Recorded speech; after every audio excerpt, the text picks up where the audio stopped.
Thank you for checking in to 10 Questions with NBC 10 Boston. I'm Kwani Lunis, and in light of Women's History Month, we're continuing to spotlight women who are making a difference. And today we have Massachusetts Attorney General Maura Healey. Thank you so much for joining me today.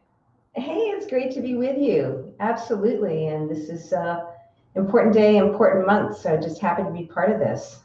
Absolutely. And I want to start with the beginning of your story. I know you're a New Englander for the most part through and through. Take us back to, I know you grew up in New Hampshire. What was that growing up like? And then your transit eventually to Harvard in Massachusetts. Yeah, so I feel really lucky. My mom and dad were both from Massachusetts, grew up in Newburyport, but up on the North Shore. But we actually, as kids, grew up in a small town called Hampton Falls, which was about 10 minutes from Hampton Beach. We grew up on a farm with 40 acres and animals, and I'm the oldest of 5 kids, enough for a basketball team, which Perfect. is something that we all ended up playing at one point. But, my folks worked hard. My mom was a nurse and then later became a school nurse. My dad worked for the government and used to commute into Boston. And then, my folks ended up getting divorced. My stepdad actually is somebody who coached me in high school and was a teacher. And it was just a great place to grow up. And then I went off to Harvard when I was 17, when I graduated from high school, and had a great experience there. First time I felt sort of out of the it's in the big city.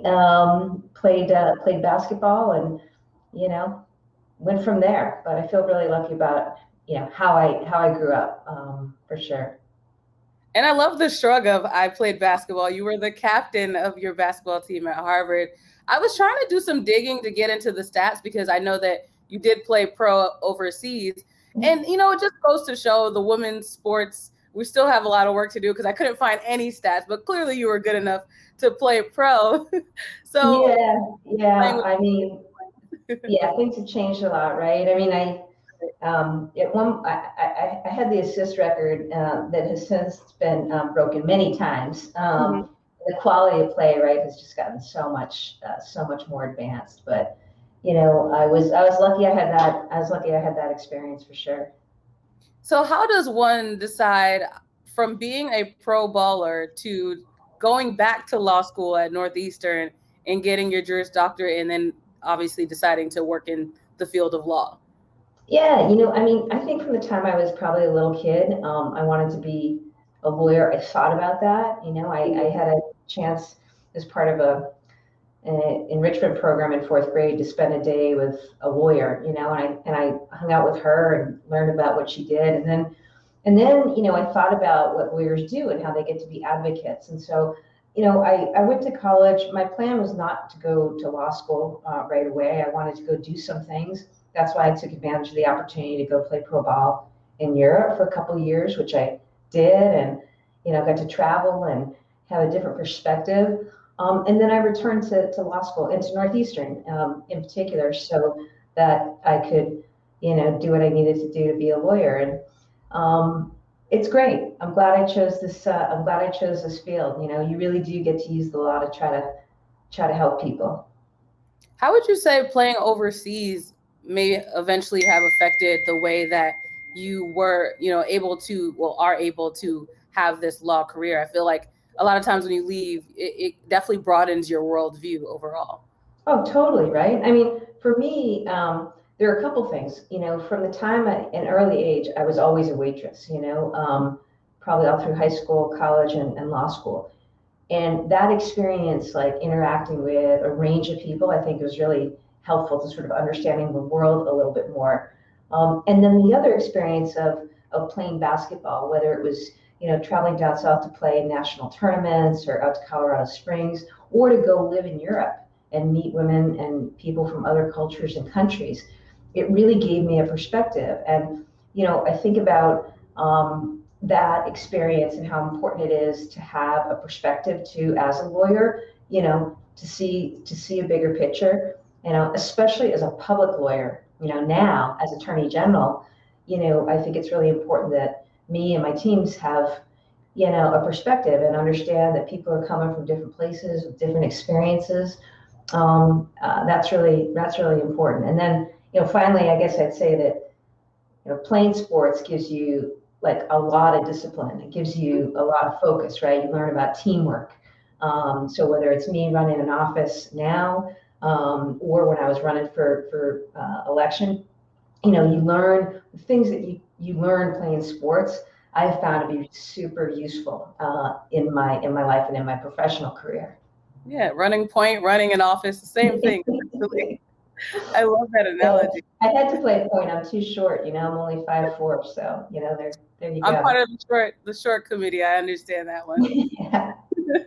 A lot of times people look at a position, you're the Attorney General here in Massachusetts now, and they just see the glamour of having a title like that, but they forget that there's a grind before that. I know that out of college, you started clerking and then eventually worked your way up to, I would say, kind of apprenticing under, even though you were working full time, under the previous Attorney General. What were those years like when you started out after college? Was there ever a point where you were like, did I make the right decision for a career? Oh, absolutely. I did clerk out of law school, and then I went to work at a big firm, had a great experience there, learned a lot, was there for 8 or 9 years, mostly representing companies, and businesses and litigation. And those are hard years too, when you're billing, a few thousand hours a year and a lot of stress. But again, I learned a lot. And then, ups and downs along the way. I started as chief of the Civil Rights Division. About a year in, I was struggling a little, and I actually questioned whether it was the right move for me. And boy, I'm glad I stuck it out.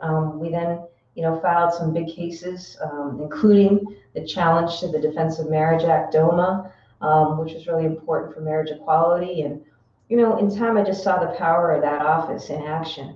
So, I would just say that, what people don't see sometimes is I think everybody in our office works really hard. I try not to read too much online because there are a lot of trolls and haters out there, right? There are people who are always going to be critical. I've gotten threats and death threats that unfortunately is part of the nature of public office right now and what you're subjected to. But, even considering all the challenges, the opportunities are amazing. And I'm grateful for that. I'm grateful that I get a chance to work with a bunch of people who are committed to trying to make, life better for our state. And to your point about death threats, apologies that you even have to deal with that. And I know living in a public office, your life is essentially in this glass house, so to speak. So for you personally, how do you step away? What is your self-care method of making sure you're protecting your mental health? Well, I think it's about friends, it's about family, it's about, our team too.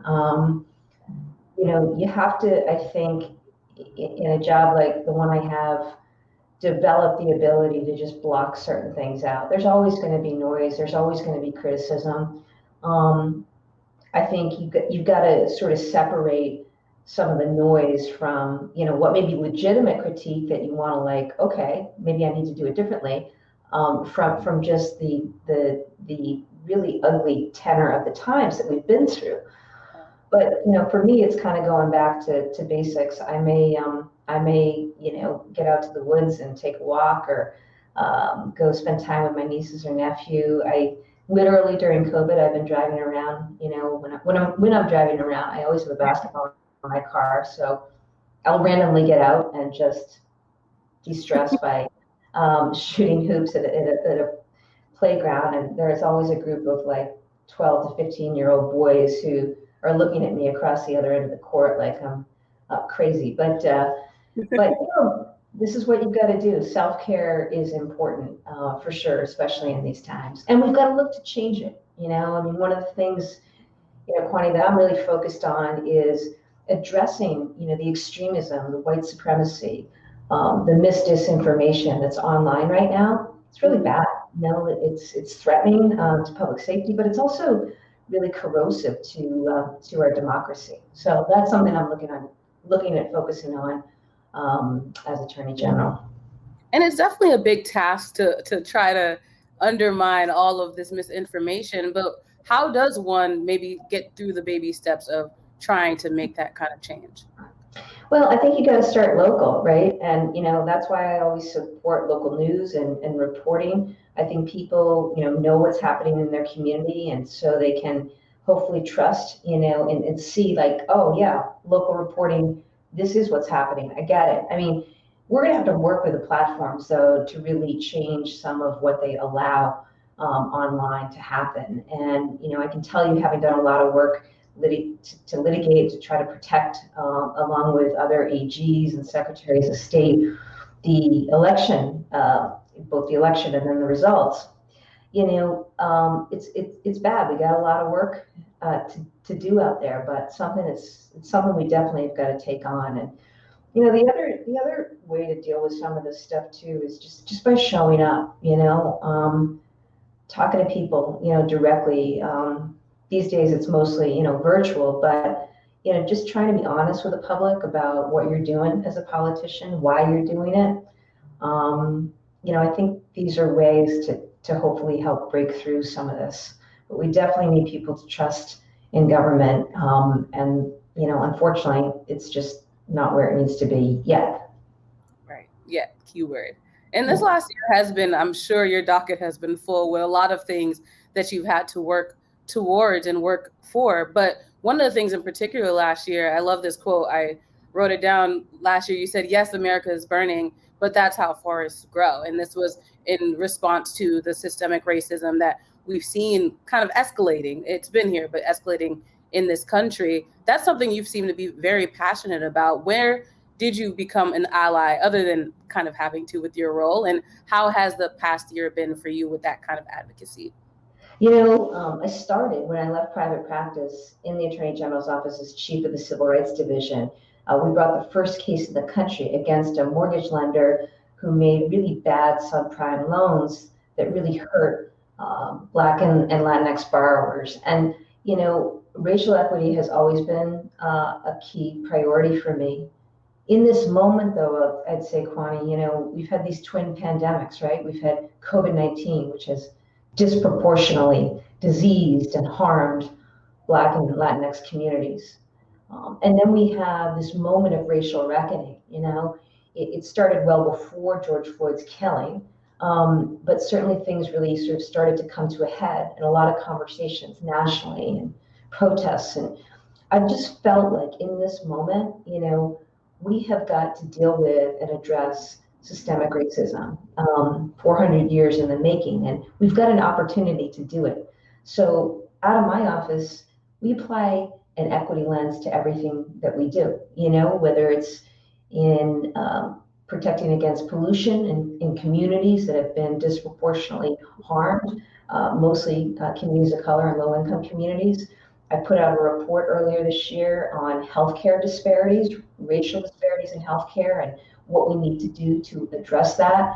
We're going to continue to look to combat hate and discrimination, and we're going to work on issues of criminal justice and police reform, just to name a few. But, we have got to look at equity, and that's why I always call for collection of data, publication of data, so that people understand that, when it comes to life right now, whether you're talking healthcare or transportation, employment, education, it is absolutely the case that people of color are and have been at a disadvantage. And we need to do a lot more collectively, not just as a state, but just as a city, as a country, to address that. And I'm feeling, Kwani, like this is the time. More and more people have had the courage to have conversations about race, in their offices, like we've had, in their businesses, in their organizations. And, to me, that's hopeful. In addition to the fact that you see so many more people of color and women of color running for office. I know that, I still feel like I work in a male-dominated field. And I think one way that we make change is by having people in government that actually look like the communities they serve. And, for far too long, we just haven't had that kind of representation. And, one thing for me that I get to do that I love, my office is majority women in leadership, and we have diversified significantly. And, simply, by going out and trying to get the best candidates for positions. And as I say, for far too long, there just haven't been enough people of color represented, and women of color. I got to talk about the women this month, in boardrooms, running corporations, or in elected office. And so I'm encouraged by the numbers that I see out there running. And to your point, representation definitely is a key for maybe a young girl to look at that role and say, oh, there's a woman that's the Attorney General. I can do that. So from you, what is your message maybe to younger girls that would be interested in a career in law or even eventually becoming an Attorney General? Do it, and don't wait for somebody to ask you. It's funny, my experience, I ran as a first-time candidate, and most people just, didn't give me the time of day and didn't think it was my turn, right? And I ignored them. Mostly, I think my sports background made me competitive, and I really wanted the job and thought I could do it. And I suppose I was a little naive, but I just went out and campaigned hard every day. And I learned, through that experience. We won big, decisively, and then I won again. But nobody asked me to run. And, I just stepped forward and did it. And I think more women just need to believe that they have so much to offer. And when it comes to policymaking and lawmaking, the absence of women and the absence of women of color who have been such a backbone to our economy, as we see, through COVID, and who is an essential worker, that just hasn't been represented. So I would say either think about running, whether it's for school committee or town meeting or, state legislature or attorney general. And if you don't want to run, because I understand not everybody wants to run, then get involved in a campaign helping to get somebody else elected. Final question, and I've been asking the other women during this month this question. It's kind of corny, but when you eventually look back on your career, what is the maybe legacy that you would hope to have left, whether it's in the state of Massachusetts or beyond, when it comes to the policies or the work that you are and will continue to be doing? I guess, I hope that it might mean that I built a team and an office that worked hard to make life better for people and to address some of the disparities, unfairness, and inequities that exist and have existed for way too long. I'm very proud when I see people leave my office. Some go to become judges, some actually go and run for office, or some go on and do other things. And I'm proud that, they've been able to have experiences, hopefully my legacy in running an office that was, an office that made a difference in people's lives. When I ran Kwani, I wanted it to be the people's lawyer, the people's law firm. And, I hope ultimately that is something that is lasting, beyond my time, even that is something that is there cemented. Massachusetts Attorney General Maura Healey, thank you so much for joining 10 Questions with NBC 10 Boston. Great to be with you, my friend. Take care.